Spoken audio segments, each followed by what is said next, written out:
Hello అండి, అందరికీ జై శ్రీరామ్, జై శ్రీరామ్. మొన్నైతే ప్రతి ఊరిలో కూడా ఆ రామయ్య తండ్రికి సీతమ్మ వారికి ఇద్దరికి చాలా వైభవంగా కళ్యాణ మహోత్సవం జరిగింది కదా. తర్వాత మూడవ రోజు అయితే ప్రతి ఒక్క గుళ్ళోని ఈ కార్యక్రమం అయితే జరుపుతారు కదా. ఇక్కడైతే పూజ చేసిన తర్వాత దంపతులందరికీ తాంబూలాలు ఇచ్చారు, దంపతి తాంబూలాలు.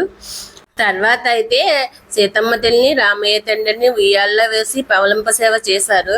ఒకళ్ళ తర్వాత ఒకళ్ళు అందరూ ఆ దేవతామూర్తుల్ని అద్దంలో చూస్తూ ఉయ్యాలు ఊపుతుంటే ఆ ఆనందమే ఎంత కళ్ళంట నీళ్లు తిరిగాయో అంత ఆనందం వేసుకొచ్చింది నాకైతే. ఈ వైభవం చూడడానికి ఎంత అదృష్టం చేసి ఉండాలో కదా. నేనైతే ఇదే ఫస్ట్ టైం తాంబూలం తీసుకోవడం.